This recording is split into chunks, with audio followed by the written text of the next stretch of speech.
49 అంటే సంతానం, 49 అంటే సంతోషం. 39 ఆంధ్రప్రదేశ్, తెలంగాణ. నమస్తే, మీరు చూస్తుంది సుమన్ టీవీ. నేను మీ కీర్తి. నాతో పాటు ప్రముఖ ఆస్ట్రాలజర్ సురేష్ బాబు గారు ఉన్నారు. నమస్తే సురేష్ బాబు గారు. కీర్తి గారు నమస్కారం అండి. వృశ్చిక రాశి వారికి మార్చి నెల ఎలా ఉండబోతుందో? రాబోయే మార్చి మంత్ మనకి ఫాల్గుణ మాసానికి అసోసియేట్ అయి ఉంటుందండి. మనకి మార్చి మంత్ బిగినింగ్ నుంచి ఫాల్గుణ మాసం కూడా బిగిన్ అయి ఉంటుంది. రెండు ముఖ్యమైన పండుగలు, ఒకటి హోలీ ఉంటుందండి. ఈ మంత్ ఎండ్ లో మనకి ఉగాది కూడా వచ్చేస్తుందండి. ఉగాదితో మనకి న్యూ ఇయర్ స్టార్ట్ అయిపోతుంది. ఇందులో వచ్చేటప్పటికి మనకి ఫైనాన్షియల్ ఇయర్ కూడా స్టార్ట్ అవుతుందని మనం చెప్పుకోవాలన్నమాట. రెండు రకాల కోయిన్సిడెన్స్ కలిసి ఉన్నాయండి. ఈ మాసంలో మనకి 12 రాసుల వరకు ఎలా ఉందో చూద్దాం. ఫస్ట్ మనకి జ్యోతిష శాస్త్రం ఎందుకు ఉపయోగం, దీని ద్వారా మనం ఎలా బెనిఫిట్ పొందాలి అనేది చాలా మందికి తెలవదండి.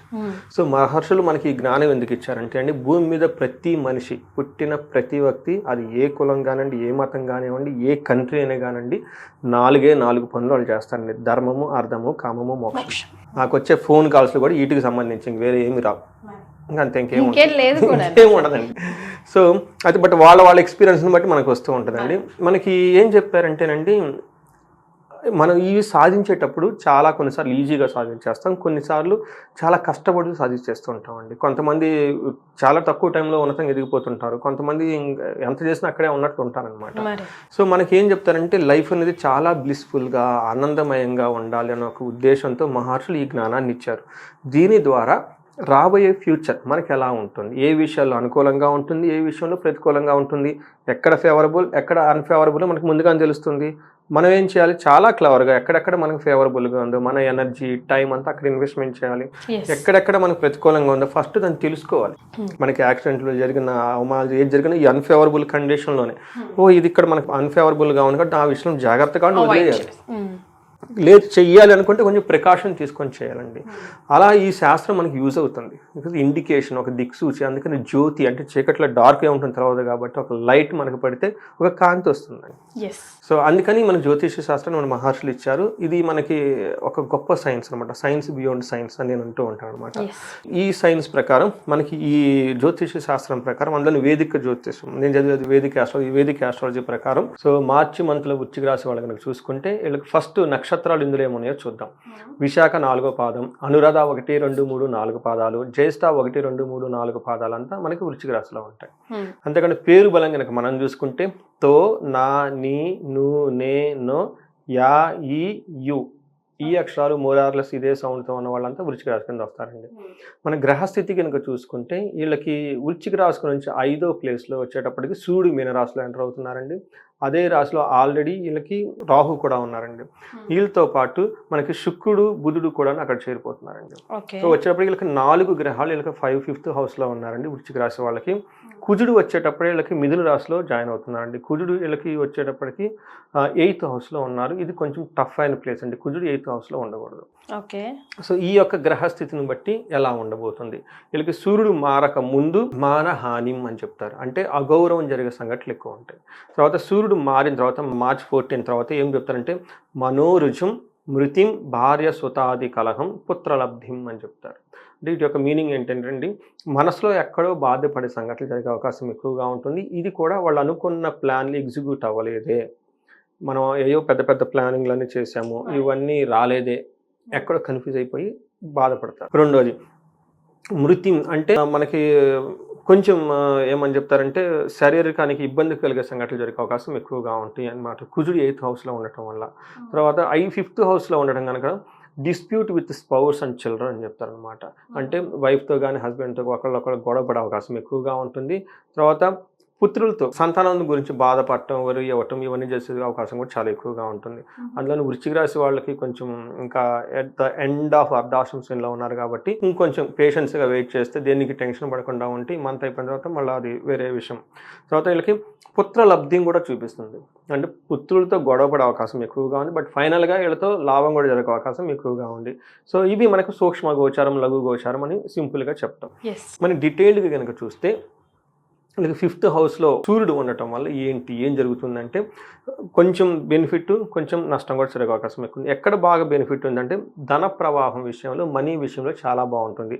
అలానే శత్రువుల విషయంలో కూడా చాలా స్ట్రాంగ్గా ఉంటారు. అండ్ గవర్నమెంట్ రిలేటెడ్, తర్వాత బాస్ రిలేటెడ్, ఇట్లా హైఫై అఫీషియల్స్ దగ్గర నుంచి కూడా వీళ్ళకి చాలా లాభం ఉంటుంది. బట్ ఎక్కడ ఛాలెంజెస్ ఉంటుంది అంటే మనకి మహర్షులు సంస్కృతంలో ఒక శ్లోకం చెప్తారు. ఏమంటే దేహాలాస్యం మనస్తాపం సుహృత్వేషం ధన వ్యయం, అంతేకాకుండా బుద్ధి చాంచల్యం ఆప్నోతి పంచమే రవి సంయుతే అని చెప్తారనమాట. 5వ ఇంట్లో కనుక రవి ఉంటే ఏమవుతుంది? దేహలాస్యం, సోమరితనం, లేజినెస్, అంతేకాకుండా మనస్తాపం, హృదయంలో మనం పెద్ద పెద్ద పనులు పెట్టుకున్నామే, ఇందాక చెప్పినట్లు పెద్ద పెద్ద స్ట్రాటజీస్ అన్ని పెట్టాము, రియల్ లైఫ్లోనే నేనేమో డల్గా పడుకొని ఉన్నాను, ఏంటి మిస్ మ్యాచ్ అవుతుందని బాధపడుతూ ఉంటాను అనమాట. అంతేకాకుండా స్నేహితుల వల్ల ఇబ్బంది కలిగే అవకాశం ఎక్కువగా ఉంటుంది. బుద్ధి చాంచల్యం ఆప్నోతి, ఈరోజు ఒక పని రేపు ఇంకొక పని, పెద్ద పెద్ద ప్లాన్ చేసాం, ఆ ప్లాన్ చేసే సహా ఓపిక నాకు లేదు, ఆ ప్లాన్ క్రాష్ చేసి మళ్ళీ ఇంకొక ప్లాన్ చేసుకోవటం, 2 రోజులు మళ్ళీ నిద్రపోవటం, లేజీగా ఉండటం, అది వర్కౌట్ అయింది, ఇలా రకరకాల ప్లాన్లన్నీ పెట్టుకుంటారు. రేపు ఉదయం జాగింగ్ వెళ్ళాలని కంపల్సరీ పెద్ద ప్లానింగ్ పెట్టుకుంటారు. అన్ఫార్చునేట్గా నిద్రపోతూ ఉంటారు అనమాట. ఈరోజు మనం 10 లెసన్స్ అవ్వకూడదని టార్గెట్ పెట్టుకుంటారు, ఒకటి కూడా చేయరు. ఈ టైపు జరిగే అవకాశాలు ఎక్కువగా ఉంటాయి. అంటే ఇది అంత ఓవరాల్గా ఏంటంటే మనకి బర్నింగ్ డిజైర్ ఈ టైంలో తగ్గిపోతున్నాడు, ఏదో చెయ్యాలి సాధించాలన్న ఫీలింగ్ ఉండదు వీళ్ళకి. బట్ ధన ప్రవాహంగా అయితే బాగుంటుంది. మనకి కుజుడి కనుక ఎలా ఉన్నారు, కుజుడిలో ఉన్న స్థానం 8th హౌస్ అయినా కానీ బట్ వీళ్ళకి దృష్టి ఉండటం వల్ల చాలా బాగుంటుంది. ఫస్ట్ వీళ్ళకి దృష్టి ఉండటం వల్ల చాలా పాజిటివ్గా ఎక్కడ ఉంటుందంటే మనీ ప్రకారం చాలా బాగుంటుంది, శత్రువుల పైన ఎళ్ళదే విజయం ఉంటుంది, అనుకున్న పనులు ఏదో విధంగా క్లోజ్ చేసేస్తారు స్మార్ట్ వర్క్ చేసేసి. తర్వాత 3rd హౌస్లో కూడా ఉండటం వల్ల సక్సెస్ వస్తుంది, ధనం ప్రవాహం కూడా వస్తుంది. తర్వాత వీళ్ళకి కుజుడు ఉన్న పొజిషన్ బట్టి మనం చూస్తుంటే అసలు ఏంటి ఎలా ఉండబోతుందంటే వీళ్ళకి మనకి ఏం చెప్తారంటే ప్రవాస కార్యహాని స్యాత్, కసారోగ పీడనం, స్థానరాశం, రుణచ్ఛద, అష్టమస్తే ధారాసుతే అని చెప్తాం. 8వ ఇంట్లో కనుక మనకి ధారాసుత అంటే కుజుడు అనమాట. కుజుడు ఉంటే ఏమవుతుందంటే ప్రవాస, ఫారిన్ వెళ్ళాలనుకున్న వాళ్ళకి చాలా బాగుంటుంది. తర్వాత కార్యహాని శాతం, ఏదైనా కనుక పని చరకపోకుండా ఇబ్బంది పడే అవకాశం ఎక్కువగా ఉంటుంది. కసారోగం అంటే వాళ్ళకి విపరీతంగా దగ్గు వచ్చే అవకాశం ఎక్కువగా ఉంటుంది. తర్వాత రోగ పీడనం, కొంచెం హెల్త్ కాంప్లికేషన్ గురించి ఇబ్బంది పడే అవకాశం చాలా ఎక్కువగా ఉంటుంది. ఇది కుజుడు వచ్చేటప్పటికి మిక్స్డ్ రిజల్ట్ అని మనం చెప్పుకోవాలి. అలానే సూర్యుడు కూడా వీళ్ళకి మిక్స్డ్ రిజల్ట్ అని చెప్పుకోవాలి. శుక్రుడు వచ్చేటప్పుడు వీళ్ళకి 5th హౌస్లో ఉండి 11th హౌస్ని చూడటం వల్ల శుక్రుడు వీళ్ళకి చాలా యోగ్యతను ఇస్తున్నాడు అనమాట. ఏ ప్రకారంగా యోగ్యతను ఇస్తున్నాడంటే వీళ్ళకి మనకి ఏం చెప్తారంటే మహర్షుల సంస్కృతం దాసీ మృత్యు జనాలాభ నిత్యమృష్టాన్న భోజనం ధనధాన్య మభిష్టార్థ పంచమస్తే భృగు అని చెప్తారనమాట. 5వ ఇంట్లో కనుక భృగు ఉంటే ఏమవుతుందంటే దాసీ భృత్య జనలాభం, వీళ్ళ కింద ఉన్న ఎంప్లాయీస్ కానివ్వండి, సపోర్టింగ్ పీపుల్ కానివ్వండి, మెయిడ్స్ కానివ్వండి, వాళ్ళ కింద ఎవరైనా కనుక ఉంటే ఈ టైంలో వాళ్ళకి చక్కగా వీళ్ళని అర్థం చేసుకుని వీళ్ళకి ఏం కావాలో ఆ పనులు చేసి పెట్టే అవకాశం ఎక్కువగా ఉంటుంది. పర్టికులర్ మేనేజర్స్ కానివ్వండి, ఇలా CEO పొజిషన్ వాళ్ళ కింద ఉన్న టీం ఉంటారు కదండి, వాళ్ళంతా మంచి సపోర్ట్ ఇస్తారు వీళ్ళకి. అంతేకాకుండా నిత్య మృష్టాన్న భోజనం, చక్కగా భోజనం అవన్నీ చేస్తూ ఉంటారు. ధన ధాన్యం అభిష్టరద్ది అంటనమాట. అంటే వీళ్ళకి ఏదైనా కనుక సాధించుకోవాలనుకుంటే ఈ టైంలో చక్కగా అవన్నీ సాధించే అవకాశం ఎక్కువగా ఉంటుంది.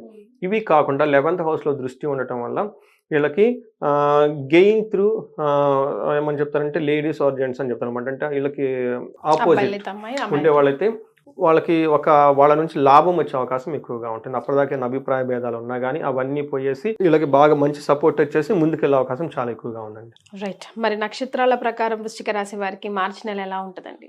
సో మనకి విశాఖ, అనురాధ, జ్యేష్ఠ 3 నక్షత్రాలు ఉంటాయి. మన విశాఖ నక్షత్రం కనుక చూసుకుంటే వీళ్ళకి ధన ప్రాప్తి బాగుంటుంది.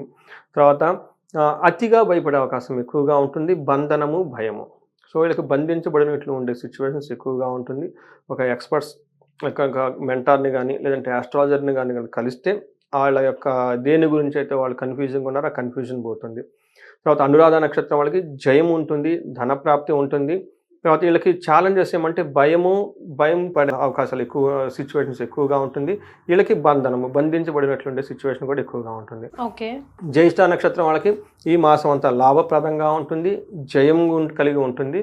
ఛాలెంజెస్ ఎక్కడ ఉంటాయంటే వీళ్ళకి భయము, రెండోది బంధించబడినట్లుండే సిచ్యువేషన్ కూడా ఎక్కువ ఉండే అవకాశం ఎక్కువ ఉంది.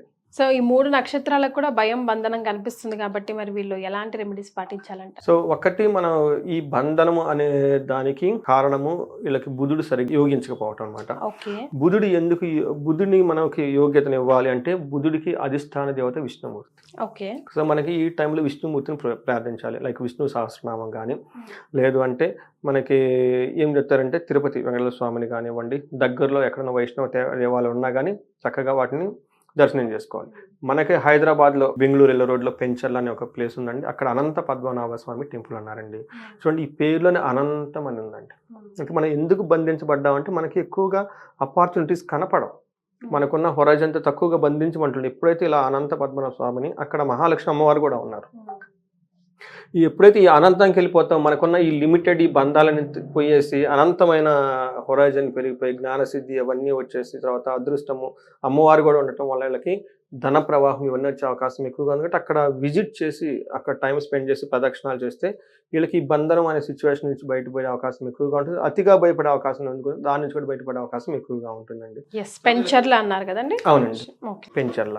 తర్వాత వీళ్ళకి భయపడే సిచ్యువేషన్స్ వస్తున్నాయి కాబట్టి అండి లక్ష్మీ అమ్మవారిని పూజించాలి. అందుకని వీళ్ళు మనం ఇప్పుడు దాకా చెప్పుకున్న దేవాలయాన్ని విజిట్ చేస్తే చాలా బాగుంటుంది. అక్కడ అమ్మవారు కూడా ఉన్నారు కాబట్టి రెండింటికి సొల్యూషన్ అక్కడ దొరుకుతుంది.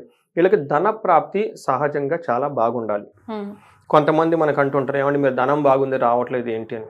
దానికి కారణాలు ఇంకా వేరే ఉంటాయండి. ఇవి కాకుండా వాళ్ళకి ఇండివిజువల్ జాతకం చూడాలి, ప్లస్ వాళ్ళకి కొన్ని దోషాలు ఉంటాయండి, శాపాలు, ఏడుపులు, ఇవన్నీ మనకి కుళ్ళు, కృతంతలు ఇవన్నీ చాలా ఉంటాయండి. మధ్యలో మన మీద పడేవాళ్ళు, ఏడ్చేవాళ్ళు చాలా మంది ఉంటారు. వీళ్ళ నుంచి రాకపోయినా కానీ అబ్స్ట్రక్షన్ ఉన్నా కానీ మనకి ధనం రాదండి.